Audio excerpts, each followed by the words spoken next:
देखिए, आपको सुनना है कैलाश चौधरी जी को, फिर रिचपाल जी को भी तो सुनना है ना आपको। तो मैं ज़्यादा समय नहीं लूँगा।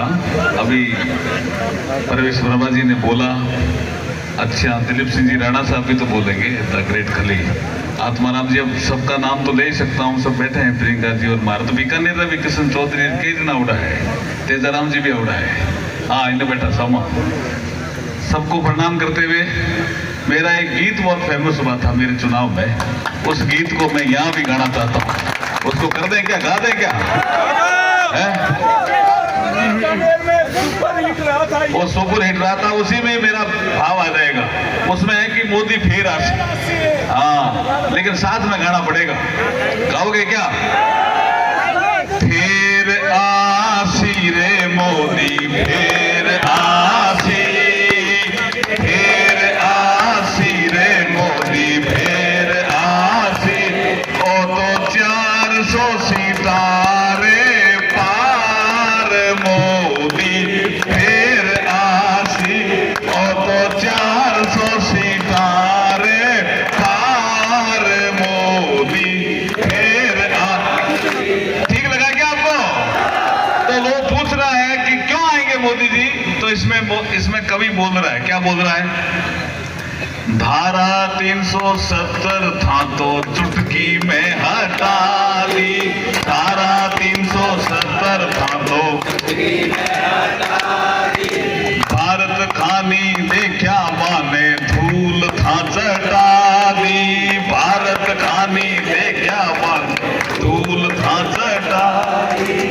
अब सारे देश ने बेरो मोदी जी फिर आसी, अब सारे देश ने बेरो मोदी जी फिर आसी। अब कैलाश जी हम साथ हैं, लोकसभा में भी, मंत्री परिषद में भी। लोग कहते थे धारा 370 तो हट ही नहीं सकती, कहते थे ना, कोई हटा के देखो खून की नदियां बह जाएगी, कहते थे। लेकिन मोदी जी ने चुटकी में हटा दी। दूसरा बड़ा काम किया मोदी जी ने कि प्रधानमंत्री जी ने कहा कि प्रधानमंत्री जी के दो बड़े काम होते हैं, एक होती देश की सीमाओं को सुरक्षित रखना, और दूसरा होता है आंतरिक अगर सुरक्षा ठीक नहीं है तो उसको ठीक करना, और फिर होता है योजनाएं बनाना। तो 112 योजनाएं बनानी, जिससे आपके शौचालय आए, पक्के मकान बने, जन धन अकाउंट का पैसा आया, नल से जल आया, आयुष्मान भारत आया, मातृ वंदना स्कीम आई, ऐसे 112 योजनाएं, जिससे गांवों तक योजनाएं पहुंची, लोगों को लगा मोदी जी ठीक है। लेकिन देश की सीमाओं को सुरक्षित करने के लिए दो ऐसे देश थे मोदी जी से पहले जिनको ये अधिकार प्राप्त था, एक था अमेरिका, दूसरा था इजराइल। अगर उन देशों में कोई गड़बड़ करता था तो अमेरिका भी घर में घुस के मारता था, इजराइल भी घर में घुस के मारता था। लेकिन भारत के प्रधानमंत्री मनमोहन सिंह जी ने एक कोशिश की कि मैं भी कुछ करूं, तो सोनिया गांधी जी ने कहा कि मनमोहन सिंह जी ऐसा मत करना, ऐसा करेंगे तो पाकिस्तान नाराज हो जाएगा, और पाकिस्तान नाराज होगा तो जो मुस्लिम देश हैं जो हमें तेल बेचते हैं वो नाराज हो जाएंगे। मोदी जी आए तब भी ये विषय आया। मोदी जी ने कहा मैं इस मजबूरी में मैं नहीं जीने वाला हूं, अगर पाकिस्तान ने इस बार कोई गड़बड़ करी तो हम पाकिस्तान को घर में घुस करके मारेंगे, और मारा भी, उड़ी और पुलवामा हुआ तो मारा भी।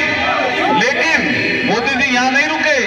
मोदी जी ने कहा ये तेल बेचने वाले देशों को भी मोदी जी ने सबक सिखाया। क्या किया? एक इलेक्ट्रिक व्हीकल स्कीम लाए मोदी जी, बहुत सी स्कीमें लाए, लेकिन एक स्कीम लाए कि भाई हम तेल बेचने वाले देशों पर निर्भर क्यों रहते हैं? क्या हम इलेक्ट्रिक व्हीकल नहीं ला सकते? क्या हम बिजली से हमारे व्हीकल नहीं चला सकते? आज आप बाड़मेर में भी देख रहे होंगे, मोटरसाइकिल तो बिजली वाली आ गई नहीं भाई साहब, का कौन आई? आ गई, स्कूटर भी आ गई, बस भी चलने लग गई। तो जो तेल बेचने वाले देश है ना, वे मोदी जी ने कहा बाप जी मार तेल ले लो, ठेके जाए कर लो। ये है नरेंद्र मोदी। तो क्या किया उन्होंने? धारा 370 था तो चुटकी में हटा दी, धारा 370 था तो चुटकी में हटा दी। भारत खानी देखा माने धूल था चटा दी, भारत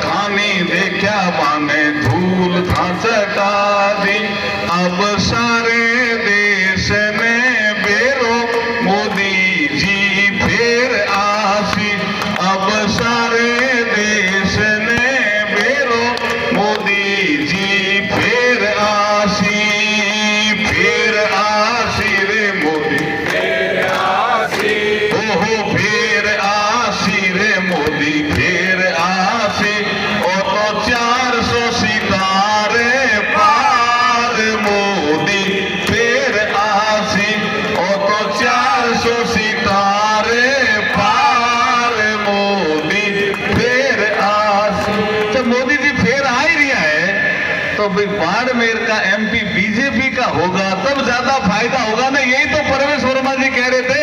आपके समझ में आई कि नहीं आई? तो फिर एक बार मोदी सरकार का नारा जोर से लगाइए, फिर एक बार, फिर एक बार, अब की बार, अब की बार, अब की बार, अब की बार।